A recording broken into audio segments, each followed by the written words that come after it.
Okay, so if you've ever worked with, the smaller open weight language models, you definitely know the biggest headache. It's task collapse. Hmm.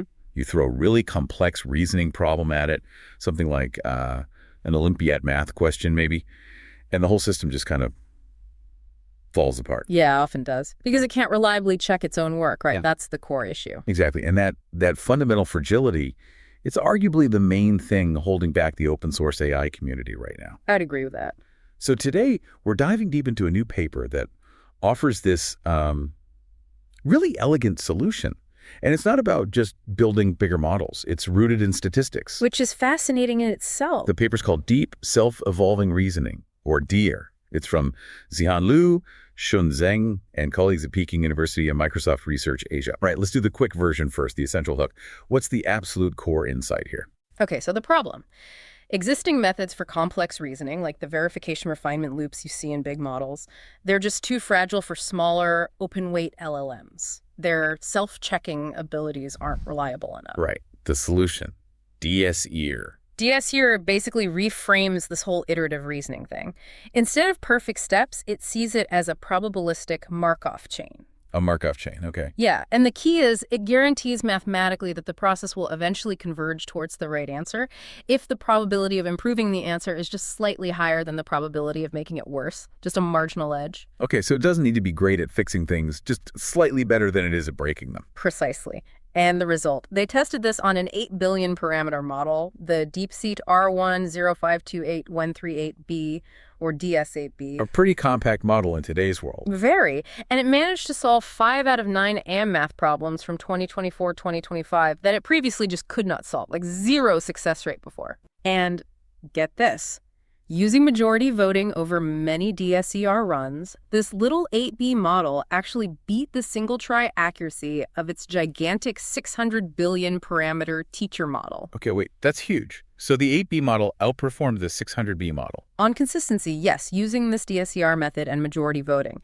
It essentially trades computation time at inference for a massive boost in effective reasoning power. Trading compute for capacity. That's a really interesting angle. Okay, let's unpack how they actually manage that statistical trick. Yeah, that framing is key because DSER is really tackling that core weakness we see in open weight models head on. So let's set the scene a bit. We know long chain of thought, co-ET. That's kind of the bedrock for advanced reasoning in LLMs now. Absolutely. Pioneered by the big proprietary labs, OpenAI and the like. But DeepSeek R1 was a big deal because it was the first major open source push into that long-form co-T space using things like GRPO reinforcement learning methods. Right. And if you look at the frontier now, the proprietary models, your Gemini 2.5 Pro, maybe GPT-5 soon, they're showing incredible performance, like near IMO gold medal level stuff. Which is mind-blowing. It is. But their success relies really heavily on super advanced, super reliable verification and instruction following. They have these complex frameworks built around that. Okay. And when you try to just copy-paste that verification-heavy approach onto the smaller open-weight models, well, it doesn't work so well. Why not? What breaks? Those verification abilities, the instruction following, they're just not stable enough in the smaller models. They might stop working unexpectedly on really hard problems, or they give you checks that you just can't trust. The whole process becomes unreliable. So that's the open source challenge then. Yeah. How do you get that powerful self-improvement, that self-evolution, without needing perfect self-checking from the get-go? Exactly. We need something that lets a frankly, weaker or less reliable model still climb its way to a really high-level answer. And DSER is proposing a way. Right, and this is where we get to the core idea. Seeing this iterative reasoning not as a strict logical sequence, but as a stochastic process. A random walk, almost, governed by a Markov chain. Okay, Markov chain. Let's break that down for everyone. We're talking about the state of the solution over time, right? Precisely. You define a really simple state space, S. It just has 2 states, C for correct solution and I for incorrect solution. Simple enough. And Sexweller's is just the state correct or incorrect at iteration number no $. The whole thing is driven by a transition matrix, let's call it power. And this matrix holds the probabilities of moving between those states. Exactly. The 2 key numbers in that matrix are PIC, the probability of going from incorrect to correct, so improving. Okay, probability of improvement. And PCI, the probability of going from correct back to incorrect, degradation. Probability of degradation. Okay, Yeah. but hang on a second. If the model isn't very good to begin with, isn't PIC the improvement probability could be really low? It might be, yeah. So how does just running it over and over again guarantee success? It feels a bit like hoping for the best, statistically speaking. Is that really robust? But that's the beauty of Markov chains and stationary distributions. Think about it like flipping a coin that you know is slightly biased, maybe 51% heads, 49% tails. Okay. Any single flip is uncertain. But if you flip it thousands of times, that tiny 51% edge guarantees that heads will dominate the results in the long run. Ah, I see. The small bias accumulates over many, many steps. Exactly.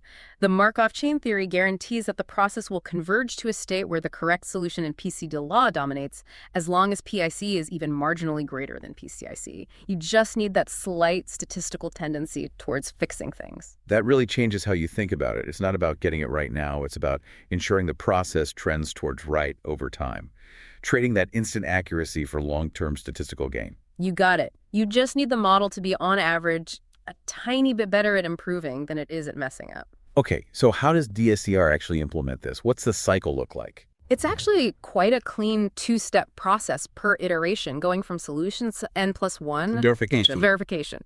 They use a very specific prompt, PVV, to get the model to judge its current solution. And they're strict about the output format. How strict? It has to output literally just a box with a wooden inside. The box or thinks it's correct, or a box with a 0 if incorrect, nothing else. Just a binary signal. Why so rigid? No explanation, no confidence score. They want to keep the stochastic process clean. If the model starts generating text explaining why it's right or wrong, that adds noise. They need a clear, machine-readable yes-no signal for the next step. Step 2, refinement. Here, the model gets the original problem, its current solutions, or mocks verification signal. Then, using another prompt Potterwall, it generates the next version of the solution, hopefully an improved one. And that loop just runs again and again. Yep. Verification, refinement, verification, refinement. And the real power comes from doing this many times in parallel. You mentioned 64 runs. Exactly. They run, say, 64 of these DSER processes independently for many iterations, maybe up to 80 for really tough problems. And then they use majority voting at the end. Precisely. Even if PIC is really small for a hard problem, making progress slow in any single run, the idea is that all the runs that do find the correct numerical answer will converge on the same answer. While the incorrect runs will likely produce lots of different wrong answers. Right, so when you take a majority vote over the final states of those 64 runs, the correct answer should stand out because all the correct paths ended up in the same place. It makes the final result robust, even if individual runs are a bit shaky. Okay, this makes sense conceptually. Let's talk about the results. Did it actually work in practice? This 8B versus 600B thing sounds pretty dramatic. It really was. So the test bed was the DS8B model, that 8 billion parameter one. They tested it on AIME problems from 2024 and 2025. These are challenging math competition problems designed to be tricky. Right, intermediate level, but definitely not easy. And the baseline DS8B model, just running it once, pass at 1, completely failed on 9 of these problems across the 2 years. Like, its success rate was less than 5%, practically 0 for those 9. So effectively unsolvable for the base model. Correct. Then they applied DSER, and it solved 5 of those 9 unsolvable problems. 5 out of 9. That's a huge recovery. Including one problem where the base model's pass at 1 was literally 0. It had no chance initially, but DSR, through this iterative process, found the solution. That's incredible. What about the overall improvement? Across the board, DSR boosted the pass at 1 accuracy by 6.5% on the AIME 2024 set and a hefty 9.0% on AIME 2025. Okay, solid gains. But the headline? The headline is that cons at K metric, the consistency using majority voting over K runs. With DSR, the 8B model's majority vote accuracy actually surpassed the single turn passed at 1 accuracy of its own massive 600 billion parameter teacher model, DeepSeek R1 0528. There it is. The small model, with enough computation time via DSER, effectively reasoned better, or at least more consistently, than the giant one on a single try. It's clear proof of concept. You can trade that test time compute for enhanced reasoning capacity. But you hinted at the cost. This wasn't free, computationally speaking. No, definitely not. The paper shows one example, a particularly tough AIME 2025 problem. Getting the right answer via majority vote required running DSER for a full 80 iterations across all the parallel runs. 80 iterations. And the token count. It consumed roughly 10 million reasoning tokens.